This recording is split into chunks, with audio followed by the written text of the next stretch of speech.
Hello, good afternoon. It's Tuesday, April 29th. Hope everyone had a fantastic weekend despite the snow that some of you northerners might have experienced. I had nothing but flowers. So we are going to continue our work on S51 today. We're not gonna vote. We'll pick it up again tomorrow, if for a possible vote. And then later this afternoon, we have another charter change. This is the kind of year for charter changes. Generally, my expectation on a charter change is we're going to spend like 20 minutes and move on with our lives. So if anyone ever has one that they're flagging as something more, please let me know so that Sorcha rewrite the schedule 12 times. And then tomorrow we're going to dive back into, TIFs. In order to prepare for getting the X-127 from House General at the very end of this week. So we're going to be doing prep work to lay the foundation for that, because we won't have all that much time with it next week when we pick it up officially. And I feel like that's the whole plan for the week. Oh, we have some joint hearings on Thursday and Friday to do more groundwork laying on education finance for next session and the summer, and possibly to maybe find some further opportunities for cost savings before we adjourn. So that's the week. I asked Kirby and Pat to draft some language based on, Pat took us through like 5 options, and after a couple conversations with folks, I asked Kirby to draft and Pat to create a PowerPoint for something that was actually like 2A plus 4B and 5C or something like that, just to make sure that everyone is really on their toes. So Kirby, if you could come, or Pat. Does anyone have a preference? Sort of like Pat and the PowerPoint versus Kirby and the language? Always super for money. I mean, that's usually true, but this is really. I say PowerPoint. I feel like PowerPoint's oriented to something different, right? I think the language gives you background and then the PowerPoint makes more sense. Oh, okay, great, go for it. Since you're standing. I want to get it out of the way. That's the reason.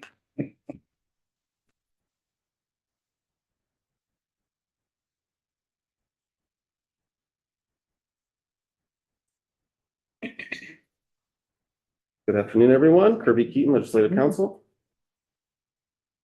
So the chair had asked that I put together a package of items that are related to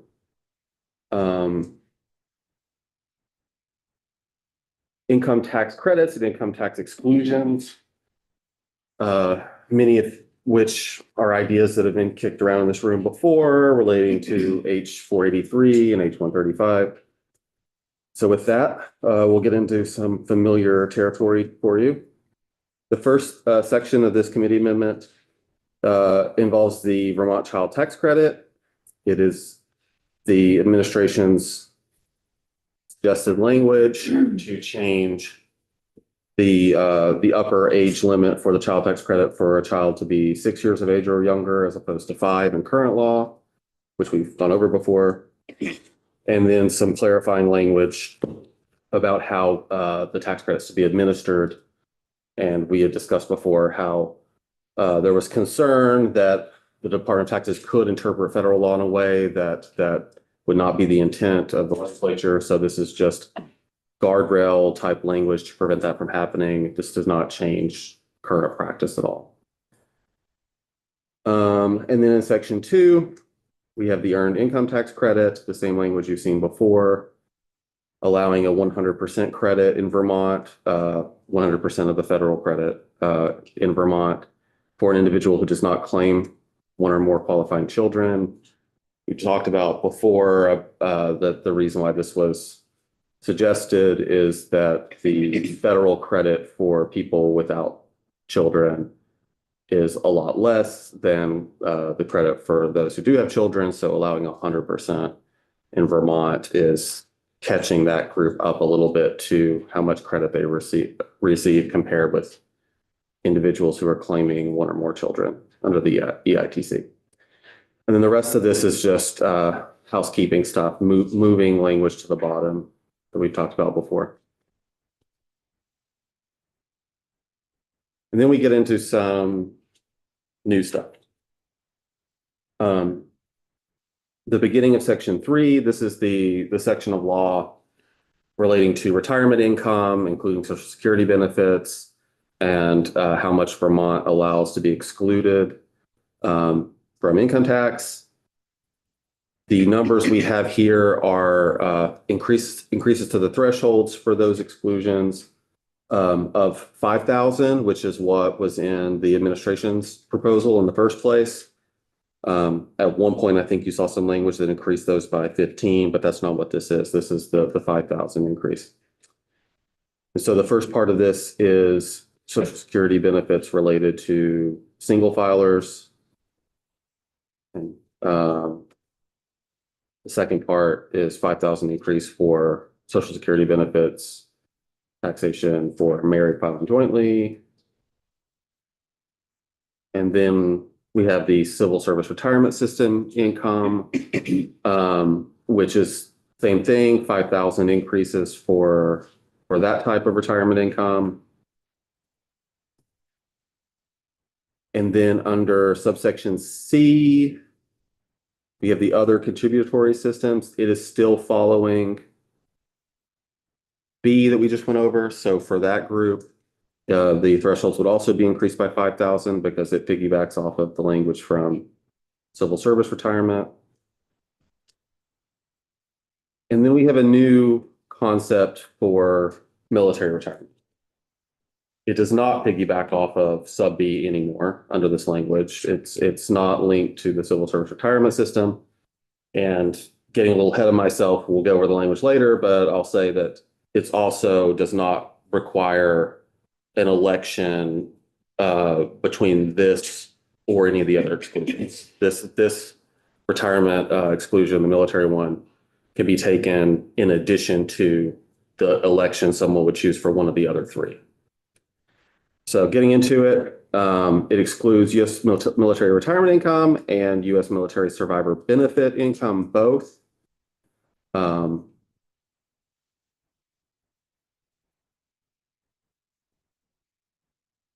The requirements for it are based off of any filing status. It's not broken up for single filers or joint filers.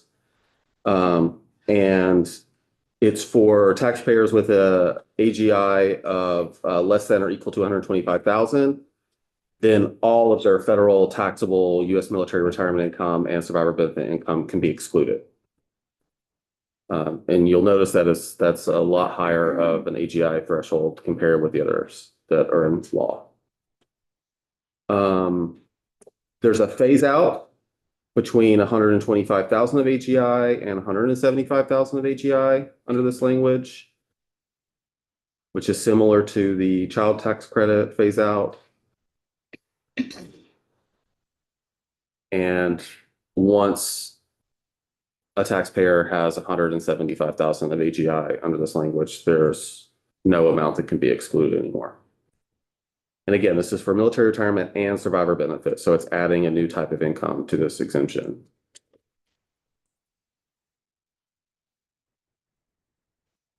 And then in sub E here, we just have some changes where the requirement to elect one exclusion applies to Social Security, civil service retirement, and the other contributory systems, but does not apply.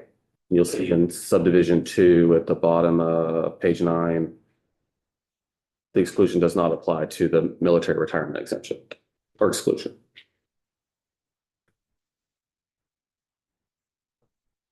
And then moving on to the next new concept here is this adds a new Vermont tax credit for veterans. All tax credits have to, or all tax expenditures have to have a statutory purpose. So in this case, the statutory purpose of the Vermont Veteran Tax Credit is to provide financial support to Vermonters who served in the U.S. Uniformed Services. Question's gonna come eventually, so I'll go ahead and say what uniformed services are. It's all the branches of the military that you're thinking of, the armed services, plus it is the commission corps for public health organization and oceanic and atmospheric agency at the federal level. No, So there's some trivia for you. Might come in handy on trivia night sometime. There's actually uniformed service members in those agencies. So So those are the four obvious plus nurses, you said, or?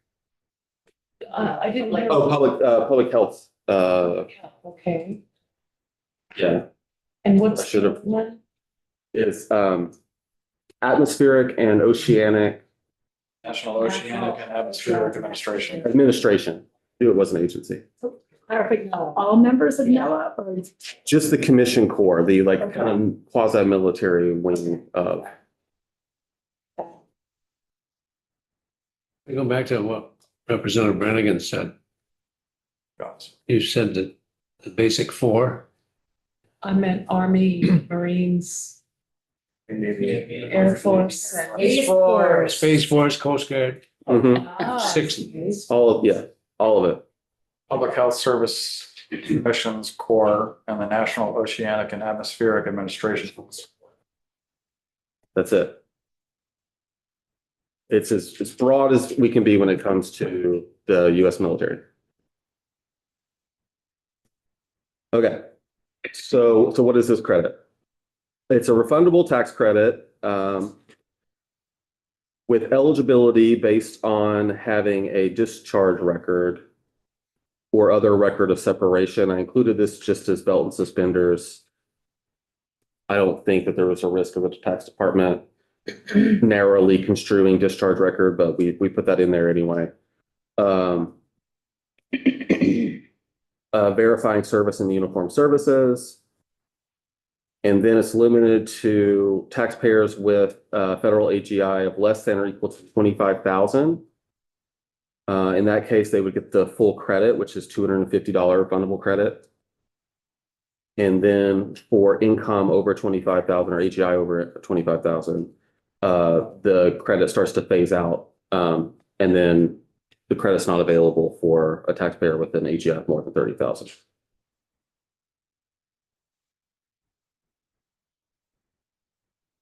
And all of this would apply starting with income tax filings next year for the current 2025 tax year.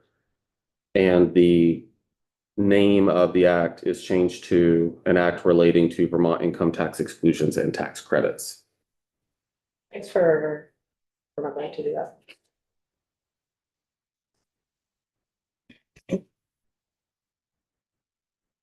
how are we gonna find these people if they don't file taxes? They would need to file taxes, like for the veterans credit, for instance, that refundable. I'm sorry, that's what I was talking about. Yeah. Can I answer it? I mean, I guess I get to do whatever I want, right? Kirby? I think that's a problem that we have with the CTC. I think that's a problem we have with the homestead tax credit, and I think we took a lot of testimony about the tax department's efforts on that. And from advocates I've talked to who are working with the tax department and their new communications department, folks are feeling very, very, very hopeful and excited about the progress the tax department's been making on that in the last couple months. But we can get more testimony from the tax department if you want. And so will they also double check with the Veterans Affairs Office to make sure these guys have up to snuff discharges? The way this is written, any discharge, you just need to prove military service by having a discharge record. It is not drafted to limit it to honorable discharge, if that's what you're thinking. Is what I'm saying.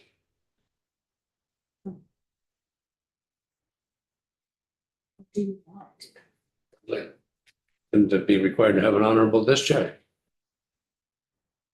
I think that maybe we should take more testimony on that. I think there are a lot of people historically who've been dishonorably discharged who might be honorably discharged last year, but then might be dishonorably discharged next year, depending on who is in charge of our armed services. So Did I phrase that delicately enough? So maybe we can get more thank you. Maybe we can get more testimony. And I'm not sure who to get that testimony from.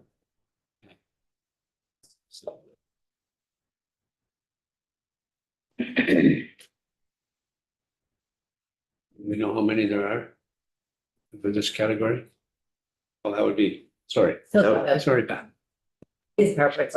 I'm just really just setting the stage for Pat. But Is that your job now?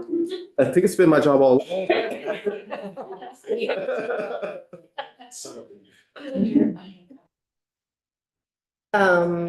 Yes. Maybe it's for Pat. But just thinking about how it's constructed, because I was thinking it was similar to the CTC, and of course it can't be. The CTC is a fixed dollar amount that it phases out over $50,000, so it's easy to do at $20 per thousand. So with this, that's why the construct is so different with taking a percentage of the income to phase it out from 125 to 175.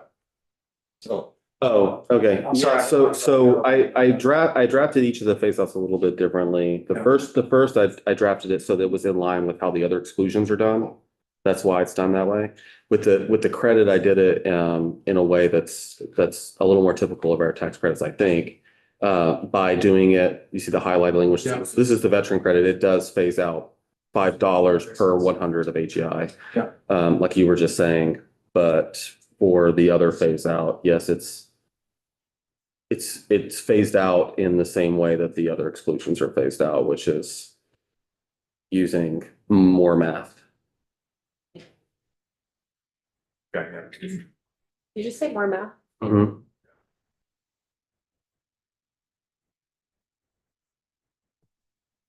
and when you say the other exclusions, like social security, Mhm. but not necessarily child tax credit, because that's pretty straight line, easy. Yeah, yes, this phase out, it's just in line with the other exclusions so that they're the same.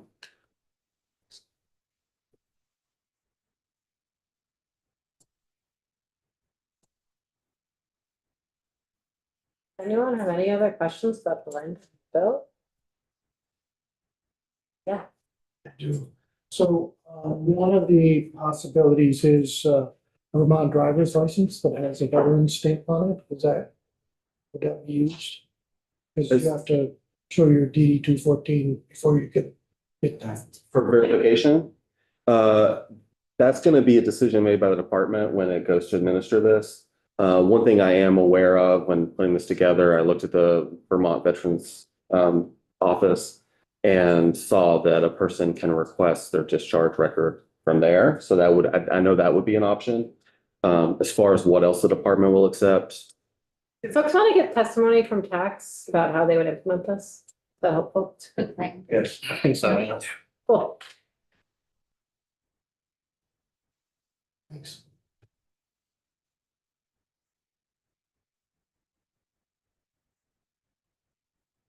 Thank you, Kirby. Did a great job setting things up for that. And drafting a great bill for it. thank you. Thank you. You like to join us? Thanks so much.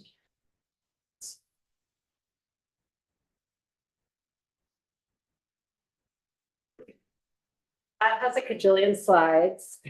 And some of it's because there are sections of this that we've sort of like established that we did a long time ago, but I just want to make sure we don't lose track of them.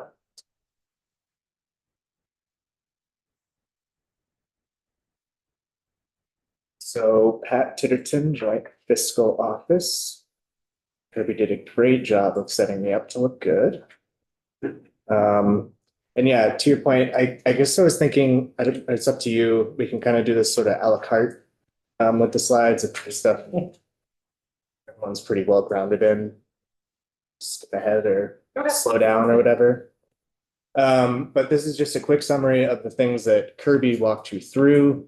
There's the expansion of the child tax credit to cover children ages 6 and under. There is the increase for the in the EITC from 38 to 100% for those claimants who do not have dependent children. And then there's the $5,000 increase in the income thresholds to claim the Social Security and CSRS exemption.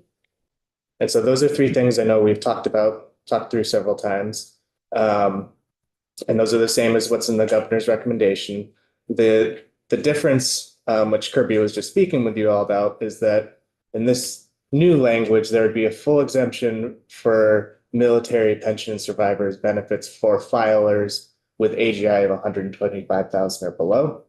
And then there's a partial exemption for those between incomes of 125 and 175. So that's that phase out language. The numbers are different, but mathematically it's the same stepwise process as what we already do for the social security exemption. So if you're right in the middle of that phase out range and you have 150 AGI, then you get 50% of that income exempted. So it's kind of, numbers are a little different, but the steps are the same in doing the math. And then lastly, there's that $250 refundable credit for veterans with AGI of 30,000 or below. Full credit if you're 25,000 or below, phased out over that next $5,000 of AGI, up to 30,000. And I've got numbers on how many people we're talking about and stuff like that later on. But just to give you like sort of look at how this fits in with the context of the budget. The original governor recommendation for proposals totaled up to $13.5 million in cost. This new construct, which you're considering here, has the same cost. And so we don't always get an opportunity to do this, but I've been working with the tax department, and these two new pieces towards the bottom here are actually consensus estimates now with the tax department. So they agree on the numbers anyway.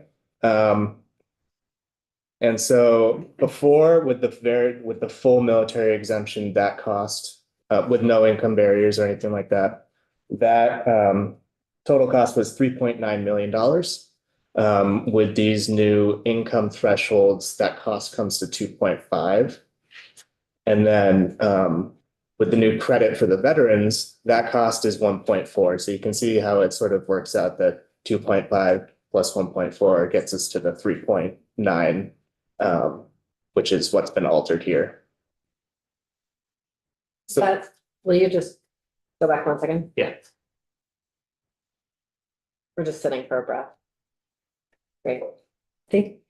So can we think of this that, the next to the last one, the changing from going between 125 and 175, that savings saves us enough to do the last one, the $250 for everybody below 25,000.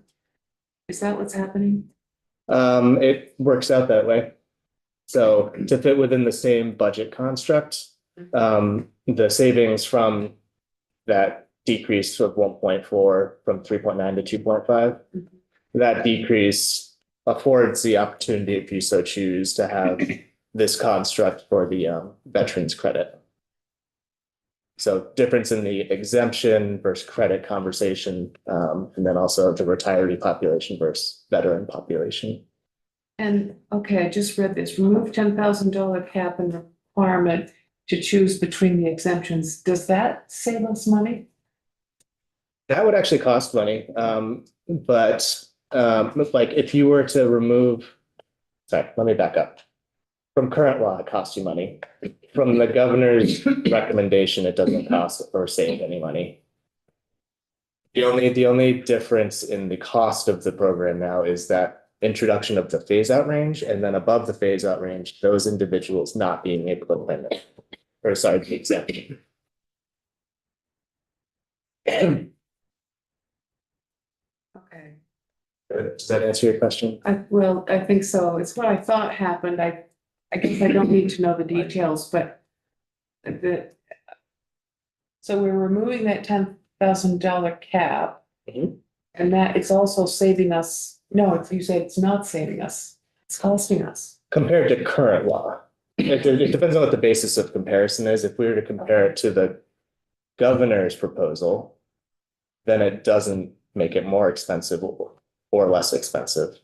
if we're comparing it to current law, that would make it more expensive. Okay. Yeah. I think it's the governor's proposal we need to compare it to.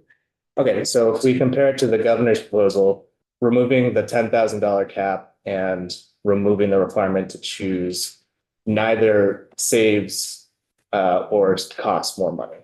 Okay. The only Consistent with the governor's proposal. yes, okay, maybe that's a good way to phrase it. Consistent on those two fronts. All right. The only difference is the introduction of the income ranges. Everything else is essentially the same. So what's this 13.5?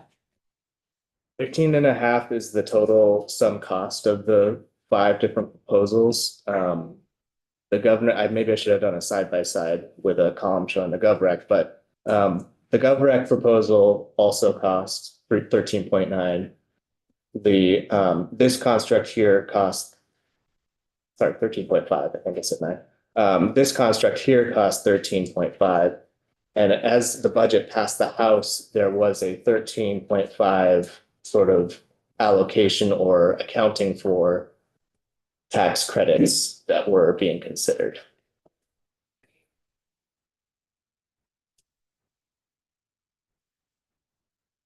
Yeah, I think a side by side would have been helpful, but I think I've got it anyway. So the place for saving money is this 125 down. Yes, That right there, 125 to 175, that's what saves us money. That's what pays for the veteran. so I guess just to run through it quickly, the child tax credit 4.5, that's the same as the GovRec. The EITC, that 3 million is the same as the governor's recommend. The 2.1 for Social Security and CSRS is also the same as the governor's recommend.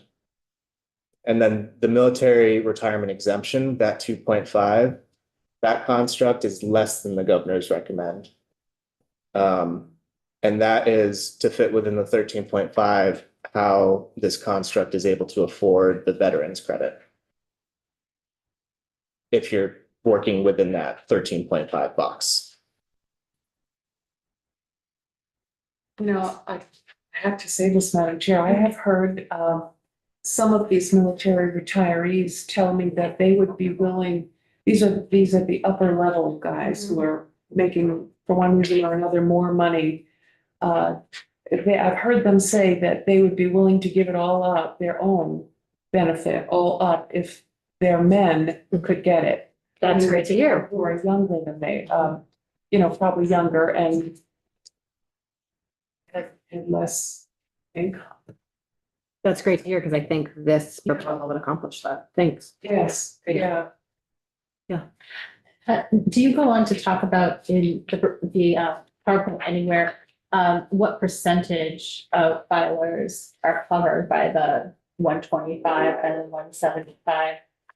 I think I'd heard some numbers about what percentage of filers that would help, what percentage of the military retirees that would cover.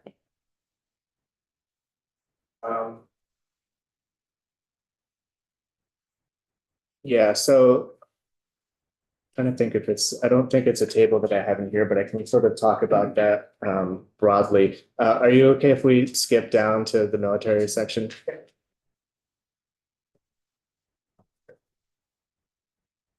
There's a lot of slides. So again, this is explaining some of this is the distinction between a veteran and a retiree, which I know we've talked about. Survivors, what other states do, we can come back to that. Okay, so I'm estimating that the expanded exemption would make an estimated 1,583 retirees eligible for the full exemption. And then a further estimated 627 eligible for the partial exemption, which would be 2,200 roughly in total who would qualify for either a full or partial. I do 2,200 divided by 36. Is that like 2/3 roughly of retirees would be qualifying for either a full or partial? So it does cover a good chunk of them. One thing that kind of struck me is, when comparing the $3.9 million cost for the full and it dropping all the way down by 1.4 to 2.5. So what I found when digging into that is I looked at sort of pension income across the income spectrum in general. And so there's about 17% of, and this is not just military pension, this is all pension types, because I can't just look at military pension. 17% of tax returns with pension income were accounting for roughly 40% of taxable pension income. So it makes sense to me that it would drop by, what in relative terms seems like a somewhat significant amount, because a lot of the income is still concentrated at some of those higher, among those higher earners. Would that hold true for general tax personal income anyway? Well, when specifically thinking about pension income, it's not always sort of the same as lifetime earnings. So I don't know. Yeah.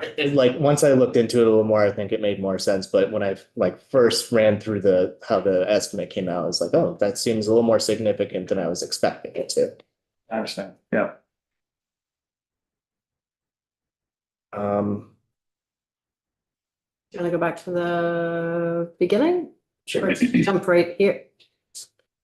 I want to make sure we don't forget about the child tax credit, the earned income tax credit as things, and the social security expansion, because those are all a big deal, and I know that they're sort of in the background, but I just want to make sure we're not losing track of them. We can fly through them though. Let's try and fly. So first established in 2022, it's up to 175,000 you qualify for if you have a kid ages 5 or younger. It's fully refundable. It's worth $1,000 if you qualify. And then that has that phase out range between 125,000 and 175,000. There is a federal child tax credit that this is sort of built on top of. And the current cost is, in terms of like a tax expenditure to the state, is $24 million. So if we add the 4.5 in this expansion, the total cost of this credit would be $28.5 million annually as a tax expenditure. As mentioned, the change goes from children 5 and younger to 6 and younger, leaving everything else untouched. And that's it. The estimate based on census data, it shows about an 18.5% increase in the number of eligible children who would be claimed. It is a credit that does have potential to be decreasing over time because of birth rates. Yep. So that's child tax credit, the super speed run. Earned income tax credit. This is the statutory purpose. This is the history, which I have shown you in the past. And just to, again, highlight, Vermont, it does a flat percentage of your federal credit amount. So all of the eligibility criteria, credit amounts, income ranges, all that kind of stuff is set at the federal level. And we sort of piggyback off it by just saying X% of what the feds are doing. So any changes they do flow right on through. And we saw those charts previously that showed the temporary expansion in 2021 and how that flowed directly through onto Vermont returns. Again, the proposed change brings the, so currently 38% for all claimants, regardless of filing status or number of dependents, 38% of your federal credit is what is in current law.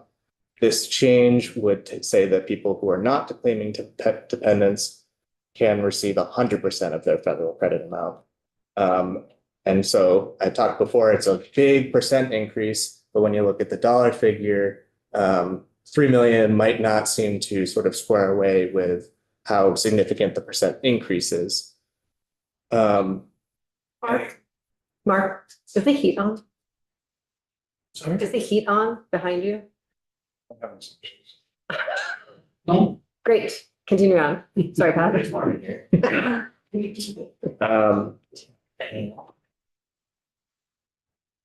And so the total cost estimated moving forward of the EITC with this change would be just a touch under 30 million. It just beats out the child tax credit in terms of the largest tax expenditure among personal income taxes in the state.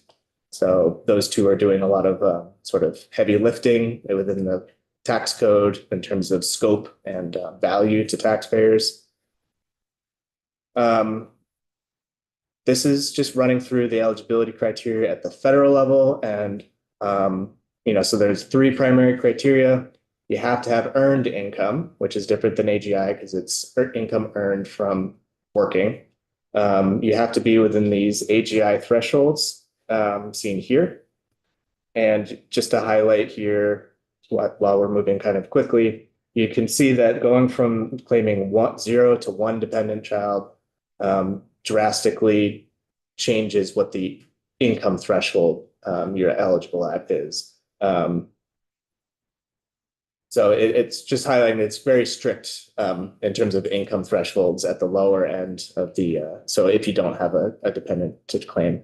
And the last criteria is just that you can't have more than $11,950 in investment income in any year to be able to qualify to claim. So this is where I think it really highlights sort of the scope of the change. I have a chart here showing first what the maximum federal credit amounts are based on the number of dependent children that are claimed.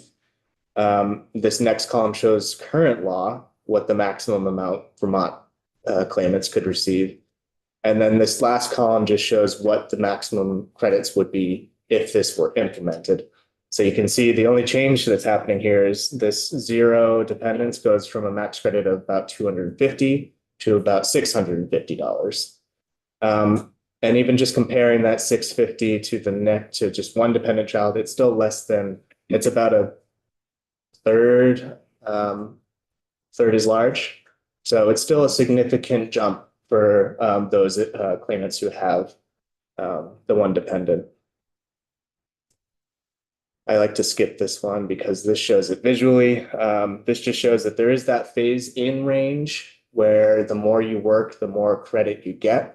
Once you are receiving a certain level of earned income, there's this plateau period where you maintain your maximum credit. And then once you are working at above a certain amount, the credit starts to phase out. So just showing the stretch where you're encouraged to work, you're encouraged to maintain your work, and then because you're earning enough, it sort of phases out because maybe your financial needs aren't quite as big because you're earning more from your work. So this is some of the sort of breakdown of how the money looks. I just highlight here. In 2018, it was increased from 32% of the federal credit to 36%. In 2021, the feds temporarily basically tripled the amount that single filers were able to claim. And then in 2022, which was the last year that this credit was touched, it went from 36% to 38% of federal credit. And sort of my goal here is to highlight under existing law what the sliver of the dollar value that claimants without dependent children get is compared to those with who are able to claim those kids. So, generally, it's been around 1.3 to, it looks like the high point was $1.7 million that these people received. But that's out of a greater context of about total 25 to like 28 million. So a very small portion, about usually around 5% of the value of the EITC is going to claimants without kids. But when you look at it, when you break it down by number of claimants, the claimants without kids make up a much more significant percentage of total claimants. So in the last slide, you saw that they generally receive about 5% of the total amount of the credit going out. You can see on this graph here that they make up about a third of the total claimants, though. So there's a bit of a disconnect in terms of just the value that's received by taxpayers and the number of taxpayers who are claiming. And this is the slide. Last time I said I was trying to trick you on. I hope you are wise to it at this point. This would be our third time. Third time. This is just showing, irregardless of how many dependents or filing status, what the average EITC is. The story with 2021 was, even with the big increase in sort of the credit amount and income eligibility for single folks, their max credit amounts were still so much lower than those with dependents that they brought the overall average down. Because when you look at, if we stay with 2021, the overall average went way down, but the average for the blue is the claimants without children. Their average in that 1 year went way up, more than doubled. So again, I think this just sort of highlights the sort of discrepancy between what filers with dependent children and those without can claim and receive from the state. And folks, I imagine that when this gets to the floor, if people are paying attention, there's going to be lots of questions about why is this 100% and this is only whatever percent and 39, 38. And so here's that answer for all the colleagues who come to you about that. So just Yeah. And about all this, can we go back to page 17? Looking at those, at that graph. First of all, I can't imagine anyone with making $50,000, even if they only have one child, having an easy time. That's not a lot of money if you have a child and you're working full time and you have a car and groceries and who thought of that? How was that established? That the feds. the feds, I should have known.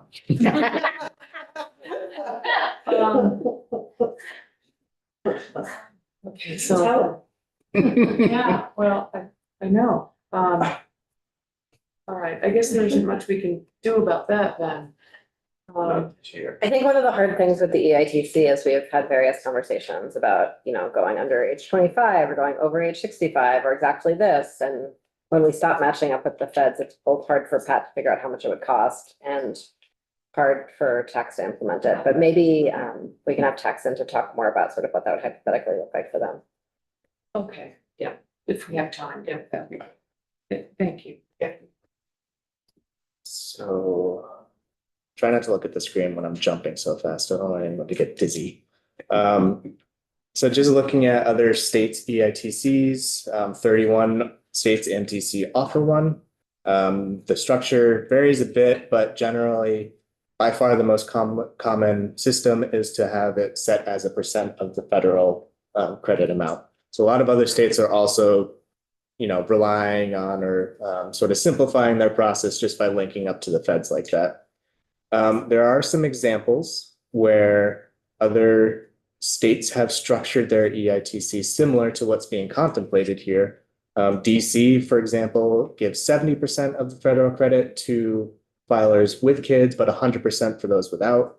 In Maine, it's 12% if you do have them. It's 25% if you don't. And then Maryland provides 45% to claimants with children and 100% to those without. And then, of course, there's a couple of states that do the exact opposite and they have that relationship inverted for whatever reason they decided. So there is some precedent for this type of structure. And this, because we're talking about the EITC and CTC, again, just want to highlight the fact that there's a lot of overlap in terms of who claims this. So we look here, 32,000 Vermont filers claim the EITC. Of those, about 25% of them also get the child tax credit. There's about 20,000 filers who receive the child tax credit. Of them, about 1 in 3 also receive the EITC. So again, just sort of highlighting the fact that for many taxpayers, there is this opportunity for them to layer the two financial supports through the tax return. So that was the ITC. That was a quick freeze. So we can keep going as long as everyone's good. The next one is Social Security and Civil Service Retirement System exemption. Currently, if you're single and you have an AGI of 50,000 or below, or you're married and have AGI of 65,000 or below, you can exempt 100% of your Social Security income. And what's in the language that Kirby showed you would just be to increase that from, so if you're single, 50 to 55,000. And then if you're married, 60 to 70,000. And with both of those, there is a phase out range of 10,000. So if you're single, above 55,000, but you're below 65,000, you can still exempt a portion of that income, just not all of it, like you would if you were under that sort of first signpost. And what proportion of Social Security filers will be fully exempt when we make this change? Yeah, Sorry. question for a table I don't have in here. I'm so sorry. That's an easy one for me to get. I just don't have the number on me. Thank you. That was actually something that came up earlier on one other time when we came. This I should have written in my notes, so I can answer it again. So again, $2.1 million estimated cost. Again, this part of the proposal is exactly what you saw in the governor's recommended policy. And it's a consensus number, like I mentioned. One thing I do like to talk about when talking about Social Security is how there is a exemption of this income on the federal level that does flow through and sort of silently count on Vermonters' tax returns. So if you have income that's less than 25,000, if you're single, or 32 if you're married, none of your Social Security benefits are taxed at the federal level, and that flows through into Vermont. From 25 to 34 for singles, 32 to 44 for marrieds. I'm on this middle row here. Up to half of that income is exempted federally and flows through. And then the most that is going to be flowing through to Vermont tax returns are these individuals if you're single of 34,000 or married at 44,000, people above those income thresholds. The most that will be being sort of taxed and flowing through onto the Vermont tax return is 85%. So right away built into the AGI definition, there is a 15% exemption for this income for Vermonters. And looking at other states, 41 of them and DC don't tax Social Security benefits at all. Several of those don't have any income taxes. And then there's 9 states, including Vermont, that offer a partial exemption for Social Security. And there's no state that taxes this income fully. So the flow chart, to determine what amount of your Social Security benefits are taxable, the feds start with calculating something called combined income. And it's very similar to AGI, but you take half of your Social Security benefits and you add them to all the other income that makes up AGI, and that's where you get your combined income. So from there, you can see that we saw this table on the other slide, but this is the calculation of the amount of Social Security income that is deemed taxable at the federal level. And that's where we get to this first point here of taxable Social Security benefits. So you take those taxable benefits, you add them again to all the other types of income, you reduce it by the minor allowable deductions, and that's how we get to the calculation of the AGI. So whatever federal break you're getting on the Social Security gets built into AGI, which again is the starting point for Vermont taxes. So it's already sort of being exempted or baked in once it gets to the Vermont tax return. And then once you get to the Vermont tax return, we do have the existing statute of what the current exemption parameters are. Again, it's the 50,000 if you're single, 65,000 if you're married, and then phased out over the next 10,000. And of course, this is contemplating increasing those thresholds by 5,000. The current tax expenditure for Social Security income is $8.2 million annually.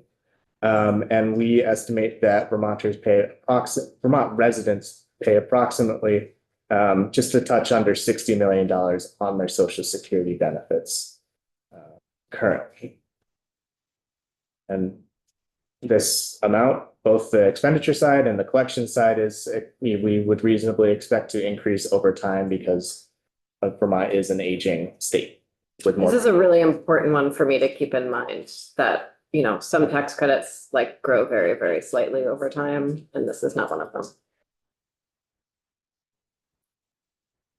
So does that mean as time goes by, it'll cost us more? Mhm. Okay, And it'll grow probably faster than inflation. Yeah. I mean, you have no idea what inflation is, so that's a hard question to ask you. And so there's sort of two forces or whatever that make up growth in both the collections and the cost of the tax expenditure. One is the number of claimants, right? And the other is the fact that they do cost of living increases every year. So both the value per person of the income increases, and with Vermont's demographics, the number of people receiving those higher benefits is also going to be increasing over time based on current trends. You know, if you remember when I came in with the Joyce's issue brief on demographics, there's this bubble that's working its way through the system. It started working its way through, but it's those individuals sort of entering that age of eligibility to start receiving these benefits.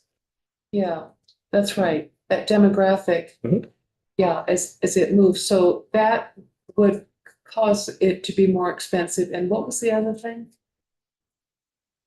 Oh, the cost of living adjustments to help the payments that individuals receive sort of keep up with inflation. They're called COLA adjustments. So Social Security itself increases, which I haven't noticed, by the way, but I'll take your. Small amount. Oh, okay. So, all right, so that would cost us more. I get it. I didn't mean to be funny. No, I mean, it was funny. So I never got it through my head about how this Social Security ends up costing us more. I think I'm starting to see it.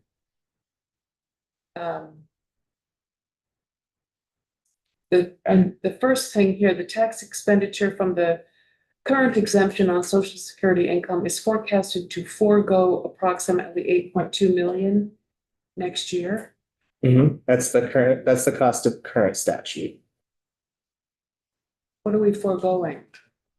So because you're opting to not collect the revenue. Oh, You could use the term foregoing revenue if the tax expenditure is opting not to collect, or however you, sort of interchangeable phrasing. With the proposed change here, so current cost is 8.2, you would just add 2.1 to that because that's the cost of the $5,000 increase. So the ongoing or looking forward cost of that exemption would be a touch over $10 million.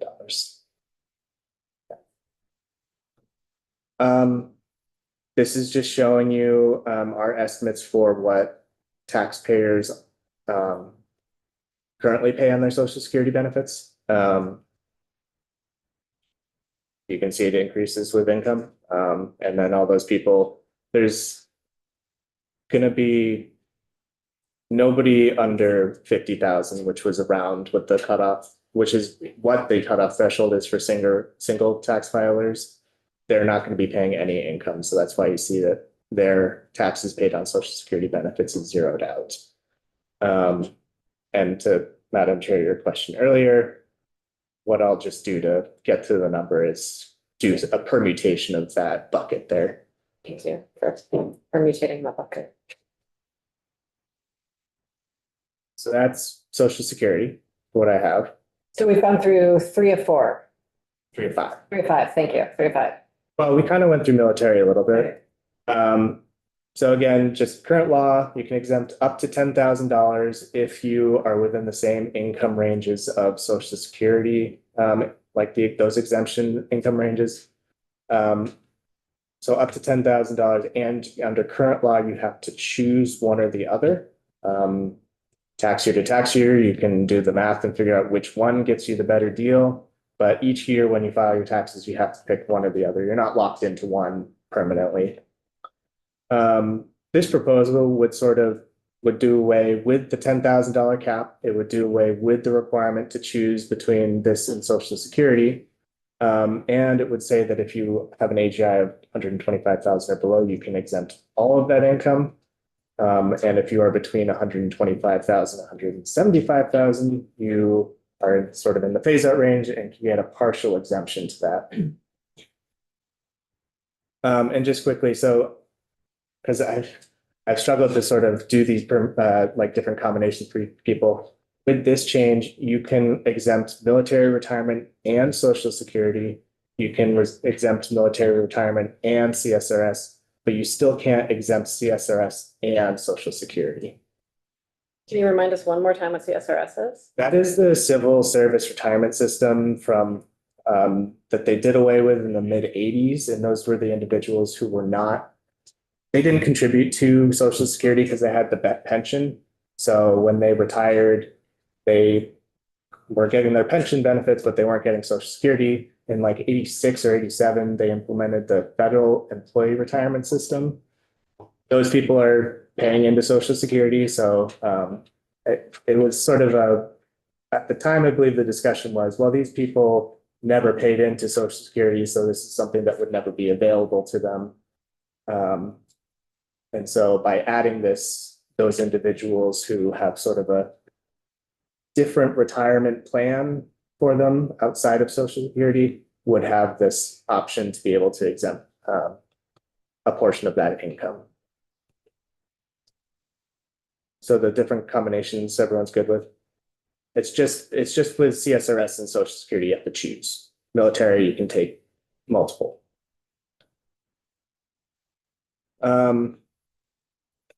Veterans and military retirees, just because we're gonna next go into a section after this one about the veteran credit. So generally, veteran refers to anyone who's completed basic training. And then a retiree is a veteran, but they also had to have spent 20 years in uniformed service to qualify for the pension benefits. And to give you a sense of scale, there's about 34,000 veterans in Vermont and about 3,600 retirees who are receiving benefits. Here, I just want to show you that in Vermont, the average military retirement benefit annual income for retirees is about 25,000. It's about 6,000 lower than the national average. So Vermont retirees on average have slightly lower benefit amounts. And next, I just want to highlight that there is a difference between the benefits that a officer and an enlisted retiree can receive. You can see that for officers, about 26% of them, 26% of retirees in Vermont are retired officers. And their average income from their military pension benefits is about $43,000 each year. But then when you think about the enlisted, they make up a touch under 3/4 of the population in Vermont. And they're bringing in about $19,000 in military retiree income. So, I think before the question came up about who would be receiving this, and it's likely that you're going to be capturing most of the enlisted folks would probably be eligible for the exemption at a much higher rate than the officers would be, because part of the equation in factoring their income is that sort of big difference in their average benefits that they receive. Can you say that sentence one more time? Because the enlisted because the enlisted folks, they have less than half of the average, here, let me start over. The average pension benefit amount for enlisted folks is less than half of the average amount for officers. So when thinking about who's going to be eligible for this, it's much more likely that the enlisted folks, those receiving the smaller payments, are going to be able to claim this exemption at a higher rate than the officers who are, receiving a higher amount of this benefit. I can come up with as many combinations of words as helps make that sentence understandable. Go ahead. Did we ever get any numbers, and this is not, I don't think, part of Patrick's, in terms of the number of enlisted retirees and the number of officer retirees who actually work in Vermont after their retirement? Do we know that I split? don't think we got that information on if there's any of the materials that were shared. Are you able, do you have matching data for that? Would love to be able to find that information. It's not something that's tracked anywhere I can find. What I can tell you is that the vast majority of the retirees are retiring between the ages of like 40 and like 55. So a lot of them are retiring right around their sort of prime working years. Right. And would be eligible to. The other number I can give you is the average age of a military retiree in Vermont is 65. So it's not the median, it's the average. But, and I think it sort of maybe highlights that there is a population of folks that are sort of still in that prime working age range. And yeah, again, I would highlight the fact that the majority of them are retiring between the ages of like 40 and 55 from military, Right, eligible for other because a lot of the, employment. one of the arguments we've received is that those persons retire at between 40 and 50, and they either have $18,000 or $47,000 of retirement income. And yet they are working in Vermont as well. And so this 18 or the 42 is added on to whatever their current wage is in Vermont, which may get them up to that 125 and beyond the 125, depending upon what kind of job. And there is one small delineation, even within that population. So I think on a previous slide, you may have seen 3,900 retirees, only 3,600 of them receiving benefits. Generally speaking, if you retire from active duty, you can start receiving your pension right away, and you can be working and receiving the pension, and there's no restriction on that. If you retire from the reserves, then you have to wait to age 60 to start receiving that income. And the other piece of this that I also want to make sure that we all remember is that this is for military pension benefits and also the survivor benefits. There's about 750 survivors receiving benefits in Vermont. Their total annual benefits are about $9 million, and that shakes out to about $12,000 on average per survivor receiving benefits. It basically works kind of like an annuity or a life insurance policy where while the retiree is working, they'll be paying into sort of an insurance plan kind of deal, so that upon their death, generally the survivors, if their spouse had opted to pay into that while they were working, could receive like around 55% of the pension benefit amounts. But wanted to highlight the fact that survivors are also included and captured in the cost of this. So that limitation though, is $8.9 million is what you just showed. So we're not exempting $8.9 million. Under current law, they are not eligible for the military retirement. You know, under the existing statute, it's not written to include these types of benefits. So, I mean, to the extent that let's say all 750 of these survivors were below 125,000 of AGI, then in that situation, you would be exempting all 8.9 in income there. Yeah, That, I'm just trying to think. So does that mean the total number that we came up with, 2.5 million? Mhm. Includes this benefit for the people that are receiving that benefit. That's 8 point, so some small portion of that $8.9 million. Yeah, sorry, I'll have to do the math later in my head. um, so looking at what other states do, 9 don't have an income tax and thus do not tax military retirement income. There are 29 states that do have an income tax, but have decided not to tax any of it.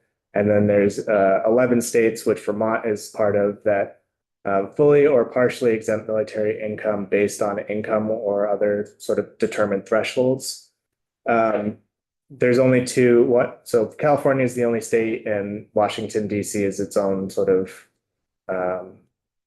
entity that fully tax military retirement income. So Vermont's in that sort of cadre of 11 states, and with this proposal would remain in that cadre. So we looked at this, estimating that this will cover, of the 3,600 retirees in the state, about 2,200 of them, and that the cost, including the survivor benefits, would be about $2.5 million. Now, just remember, with the full exemption, no income threshold, none of that, that was 3.9. That gets us to that change with the income thresholds brings it down to 2.5. And, this is a population we've got back and looked over 15 years. It grows every year, but at a really slow rate. So it's not something that I would sort of anticipate to be spur a lot of growth in the cost of it,